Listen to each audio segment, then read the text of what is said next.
Hello. I am so glad that you are here. As we enter into this Thanksgiving season, we're going to start hearing, if we haven't already started hearing, how important it is to be grateful. And it is important. But my follow up question that I really wanted to talk about today is well, what do you do when it's hard to feel grateful, whether it's from grief, disappointment, seasons changing? There's a lot that can prevent us from feeling grateful, and it doesn't do a whole lot of good to just tell somebody, well, you should be grateful. It's like, how? What does that mean? So that's what we're diving into tonight, and I am so excited for our show. But before we do that, let me know if you're here, whether you're watching it live or as a replay. Hi, I see some of you guys. Thank you so much for being here. I love to know who's on my show and to be able to connect. And if we haven't connected via email yet, please click on the link in the comment section. Get on my email list so that way you can not only get the show notes from tonight, lots of free resources that I send out, but also get your free copy of my grief book, which is My Heart Still Remembers, which we're going to tie in, I promise, to tonight. And for those of you who I have not met before, I just wanted to say a really quick hello. My name is Miki Speer of Miki Speer, The Healing Half. So I so appreciate you liking and following this page. When I was 13, my mom died from cancer, and I spent the better part of 10 years pretending I was fine, pretending I was a normal 13-year-old and that I didn't need any help and that I was going to be okay if I just kept moving forward. Well, eventually the shtick ran out and I was collapsing mentally, emotionally, physically. I was a total mess. So what I wanted to do now, after I have gone through counseling, I have gone through reading lots of books and interviews and all these things, I wanted to start a show that combined my passions of music and learning and talking about things that matter, like how to address our own problems, like grief, and learn how can we help other people in situations that we don't quite understand. So tonight we are so going to learn a lot. I've done a lot of research leading up to this episode. But before we do that, I always love to kick off every single show, if possible, with a song. So tonight we have a very special guest to put a medley of hymns together, and I'll let him explain it himself. My dear friend Nathan Pavey, we met in college in Psych 101 back at Taylor University. So Nathan, welcome. Thank you. It's good to be here. Oh, so good to have you here. And so I'm going to kind of let you introduce yourself. For everybody else watching, enjoy his extreme amazing talent. I know I will be backstage doing the same thing. And then check out the comments because I'm about to put his contact info in there. Nathan, the floor is yours. Thank you, Miki. It's good to be on the show. I got to watch, for a couple months now, the show growing, and it's been fun to watch. A lot of my music, which I do a little bit more as a side project, I have a day job and such. But a lot of my music is a little bit more on the moody, introspective side, not necessarily fitting with the show. So when we were talking about songs that I could play, this hymn came up, and as well with My Soul is one that spoke to both me and Miki quite a bit, both in good times and in bad, as far as ways of reassuring ourselves, and in that reassurance, finding a spirit of thankfulness, that things are, in control, even when they don't feel that way. And finding peace in the midst of everything. So with that, just a rendition of it as well with My Soul that I've prepared for you guys. Hope that you enjoy it.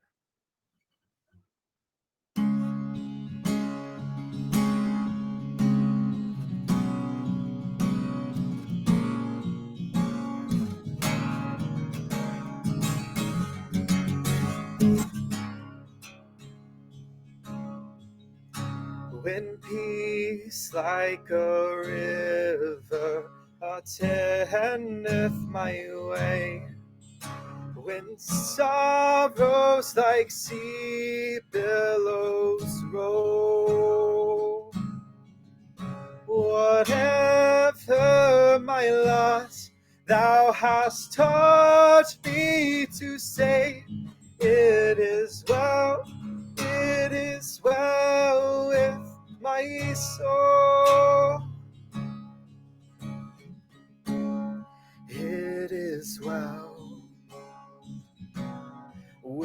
my soul.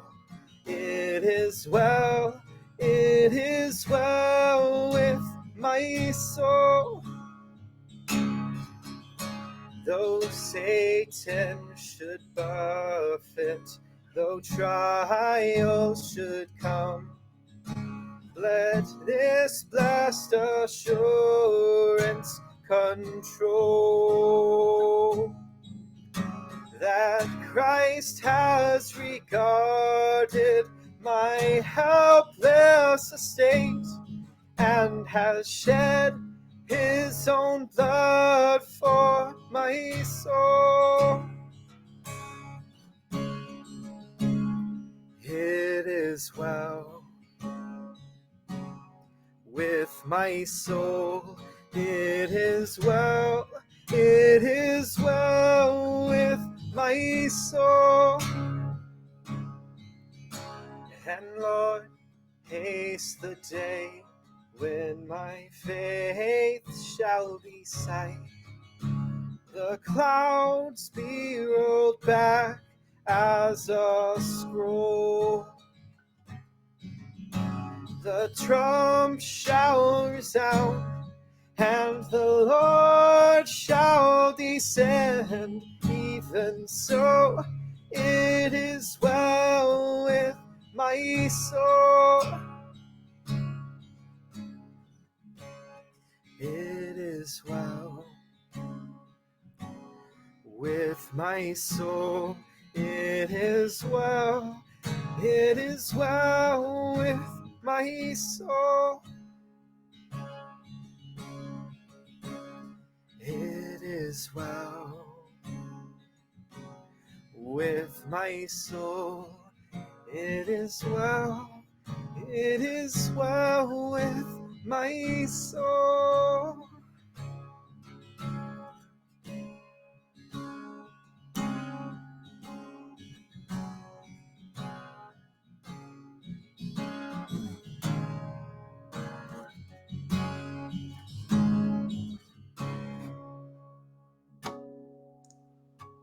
Oh my goodness, Nathan, thank you so much for sharing your gift for that beautiful rendition. We are so grateful for you. So thank you so much. I am so grateful for your friendship, for your wisdom, and I know you live by those words, which makes it that much better to hear you sing them.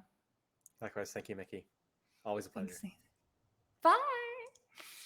You guys, I love that song. And this song is really, really important because not only is it one of the most popular hymns of all time, but it's got an amazing story behind it. So, in the comments section, if you have not yet, let Nathan know how he did. If you liked his rendition, give him a big thumbs up, like it. I know we all go back through and watch all of these comments. So, we love to see when people do that. And if you don't mind, be sure to give him a follow, head to his Facebook page, or get on my email list, and I'll show you how to also find his YouTube. That way, you can stay in touch with him on all of his amazing ventures. So now we're going to transition a little bit to gratefulness, and I actually wanted to talk a little about the writer of that song. So, and I really apologize. I'm going to butcher this name, but Horatio Spafford wrote that hymn after several traumatic incidents.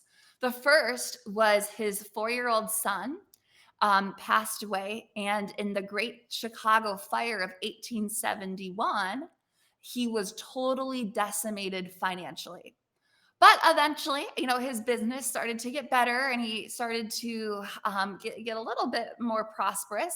And eventually, him and his family got really intertwined with D.L. Moody's evangelical campaign. So he was really starting to get momentum doing that. So, in a late change of plan, he sent his family ahead while he was delayed on business concerning some zoning problems following the Great Chicago Fire.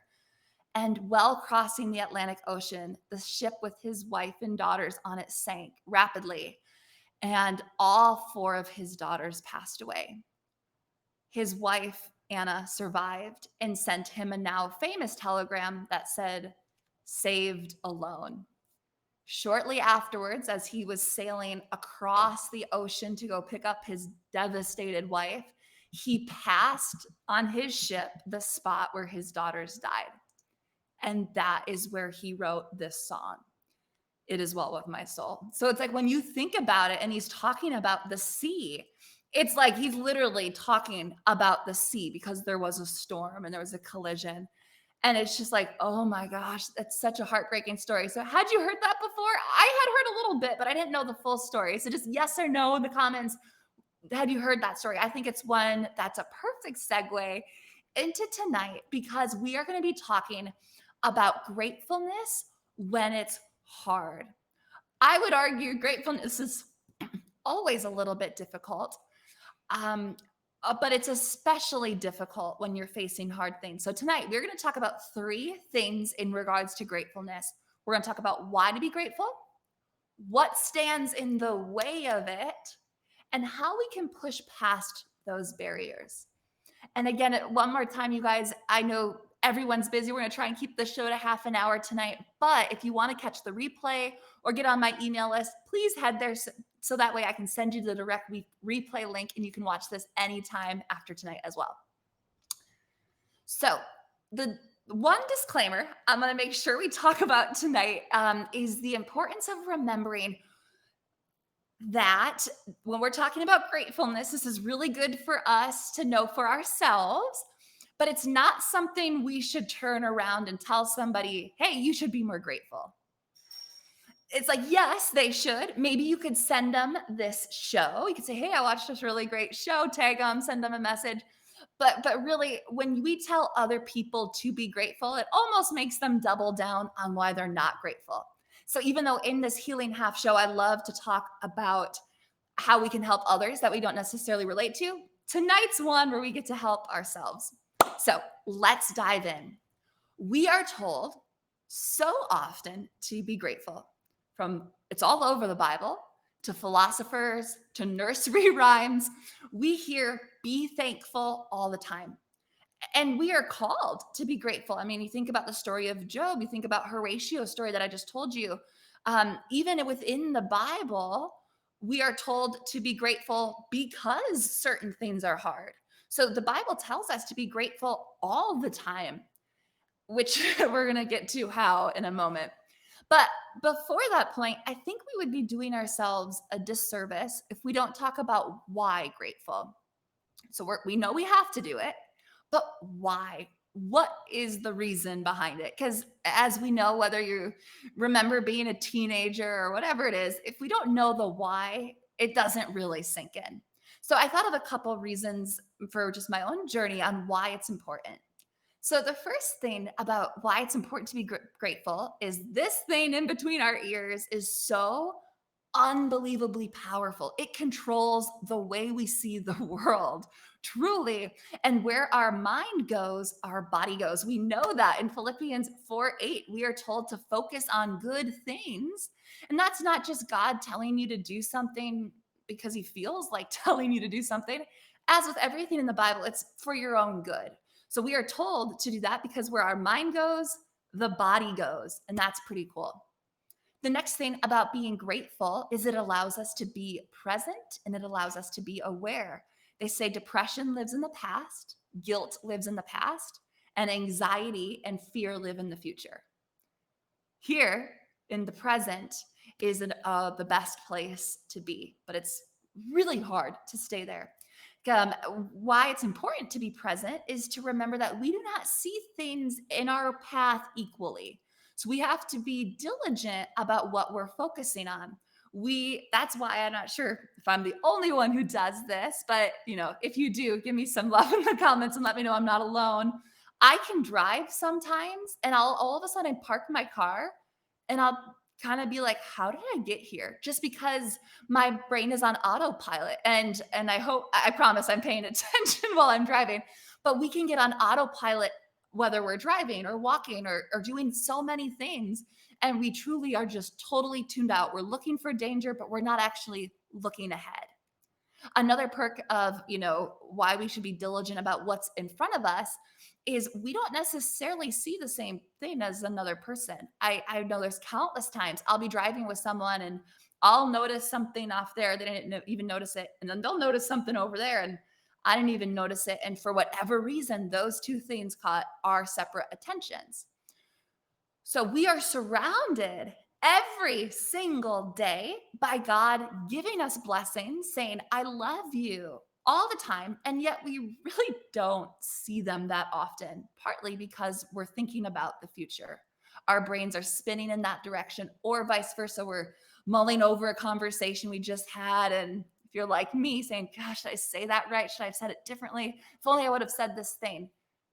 Both are not here.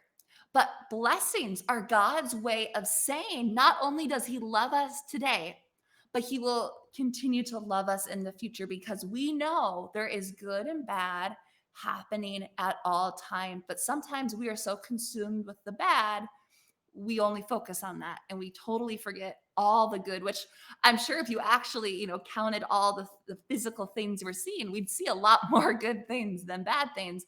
But our mind doesn't really like to go there, which of course leads us to the last main reason, which is to be at peace. Joy, happiness, peace. I mean, these are like holiday themes. And we're getting ready for the holiday season, whatever that's going to look like this year. But while we think about peace, joy, and happiness, it's really important to remember that gratefulness and trust go hand in hand. In the Beatitudes, where in the Bible it says, blessed are those who are meek, blessed are those who are grieving. He's not saying it's good to be grieving and we should like go out of our way to lose the things. What the Bible is saying in that moment is even in those hard times, even when you're grieving, you too can have peace because you have trust in the Lord to take care of you. And we're going to talk more about this as we kind of wrap it up today. But ultimately, peace, joy, and happiness, they're not just frivolous things that you choose. Like I could go choose to eat a piece of pizza. It's quick, it's happy, it's easy, but it's fleeting, right? It goes away pretty fast. Where it's a lot harder to choose peace, it's a lot harder to stay in it because that's kind of the lifelong journey we have with God. It's a constant conversation of bringing us back to trust, bringing us back to this middle. One of my favorite quotes of all time is by this man named David Steindl-Rast. And it is, it's not happiness that makes us grateful, it's gratefulness that makes us happy. So I'm going to pause really, really fast. In the comment section, do you mind just listing one thing that you're super grateful for? We're like, I say, what are you grateful for? And immediately you're like, this is what I'm grateful for. And if you're watching this as a replay, make sure you comment too, because I keep an eye on all my comments even later on, and I'd love to see what you did. Most people would say family, friends, pets. We talked about pets recently. The weather, if you're somewhere warm, summer days, memories, if you're in somewhere cold. So I just want you to think, when I say, what are you happy for? Just the first thing that pops into your head. And let us know in the comments. And if you see somebody else who has a comment, make sure you comment on that too. I see family, breathing. Yes, parents. Absolutely, you guys. So now that we know that it's important to feel grateful, and you've got me, you've got the world telling us to be grateful all the time, as much as I love the story of Horatio and I love the story of Job and all these things, I sometimes hear people tell those stories or they tell me to be grateful. And I get it. Conceptually, I understand it, but I don't really feel it. And I could say, well, yeah, of course I'm grateful for all of this. Duh. But my heart isn't in it. And that's what I wanted to really dive in during our last chunk of time together today is I don't think I'm alone in that. I think it's really easy to list it, but what I'm kind of finding just through all this journey is it's really if your head and your heart aren't connected in this gratefulness, it doesn't matter. So a lot of people are hurting right now, whether it's COVID related, change related, if you're grieving, if you lost your job, if you're not able to see your family. There's a lot going on right now that is preventing people from feeling happiness and from feeling gratefulness. So there's two main roadblocks in addition that I wanted to kind of cover on what is preventing us from being happy. In addition to maybe you've just turned your emotions off. That was me for 10 years. Maybe you're just not feeling anything at all right now. You might be saying to yourself, I know I have a lot to be grateful, but I just don't feel it. So, the first big roadblock that I think I want to talk about is the importance of giving our emotions space. So, if I'm telling you it's really important to have an attitude of gratitude, and you're like me in other moments where you're like, I get that, but I'm not feeling it. Ask yourself, what are you feeling instead? It could be numbness, it could be anger, sadness, grief, lack of hope, all the whatever you're feeling, we need to give that emotion some airtime. Because oftentimes, if you think about your consciousness and as far as layers go, we see our first step, what's ahead of us. That's our first layer. And then the second layer you can think of as that emotion where I'm a little numb, I'm angry, I'm achy. That's just like in that, that's the background music. And right now, we have to pay attention to that background music so it can process, get out of the way so that the good things can come through, so that next layer can step up. Part of you wants to be grateful. It's part of us. We are created in God's image, therefore we are designed to be grateful and at peace. But there's so much gunk that gets in the way. So if you're like me and you sometimes struggle at feeling and connecting your head and your heart with this gratefulness feeling, it's really easy to say, I'm grateful for X, Y, and Z, and then get right back into anxiety. The first step is to pause, say, what am I feeling instead? Maybe it is anxiety. And I personally like to journal that out, set a timer for 20 minutes and just write, what am I feeling? That's that background layer that's preventing me from being happy. The next roadblock that I really have found in my own life, and I think for a lot of people that I interviewed getting ready for this show, is when you're going through a really hard time.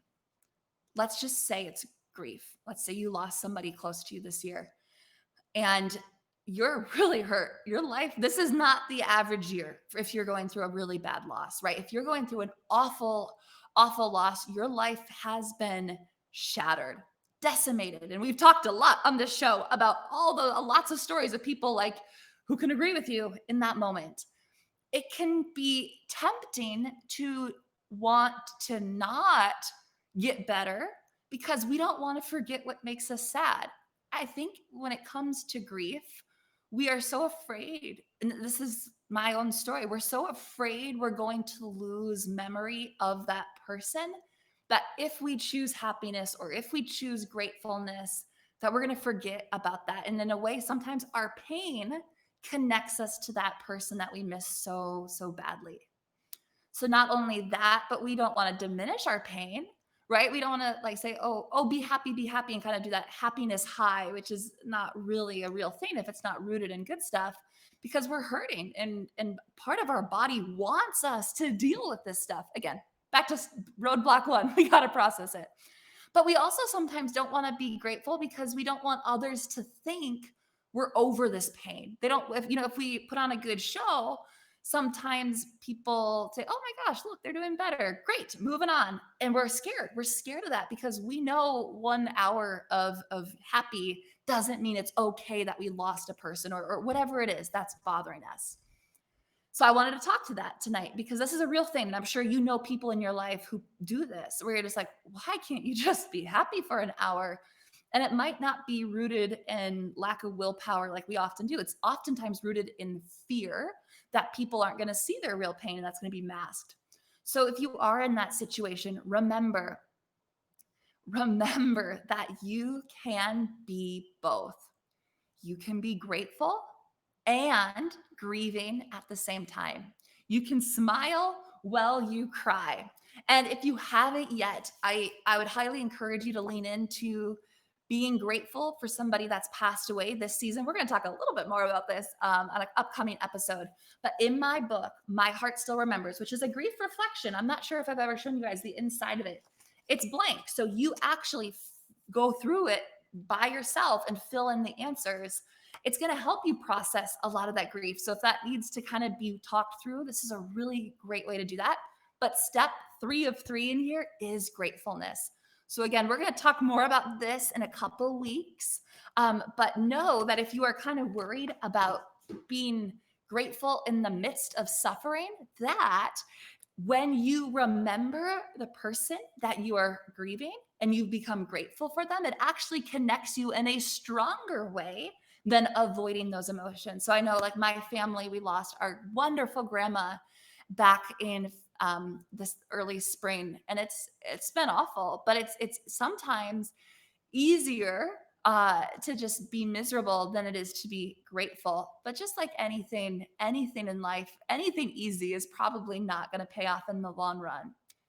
And also on that note, being grateful actually can help you work through your grief.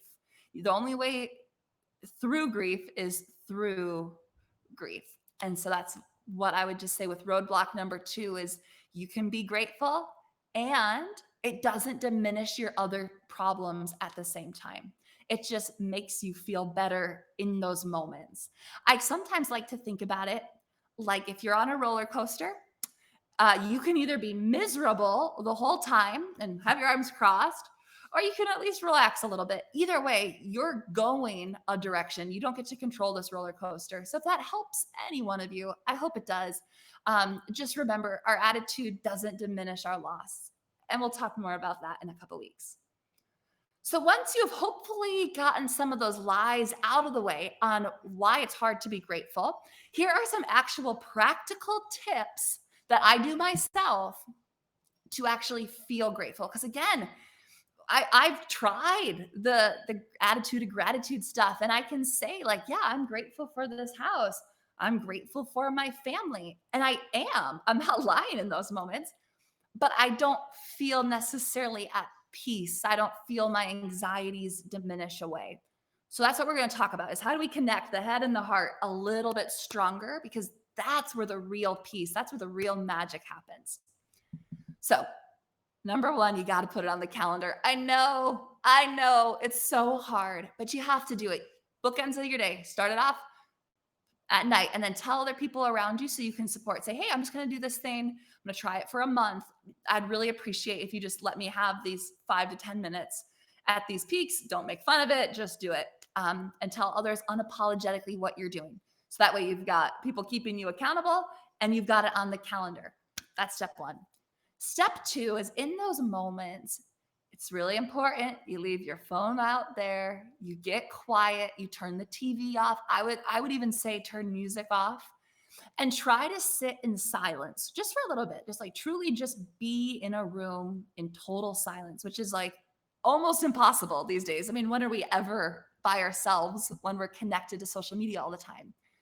But it's really important to do that. And then try it again. Say, okay, I'm quiet. I'm by myself. I've tried to clear my brain the best that I can through deep breathing. Now say what you're grateful for. Maybe you'll feel it. Maybe you'll be like, okay, I'm starting to feel it a little bit more. Awesome. But maybe you're like me and you're like, that's not enough. This anxiety brain is way too far gone. Couple more things to quiet your brain.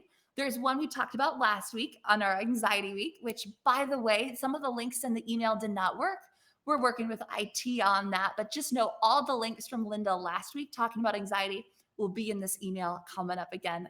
So you're going to absolutely want to be in touch with her because she's an anxiety coach and she's got a really good deal for my fans, which is so sweet of her to offer everyone a discount. So stay tuned for that. But what she talked about was these things called butterfly taps, right? Where you just settle, and it definitely uses this bilateral movement to start calming down. Another one, while you're deep breathing, is to do some brain hacks. I'm really bad at them, but they're examples like point this finger and the thumb and then switch. Clearly, I'm not good at it, but it makes you focus on your hands, and that can calm your brain down too. But if you still don't feel it, if you're like, I've done the butterfly taps, I've done the brain hacks, I still am not really feeling the grateful.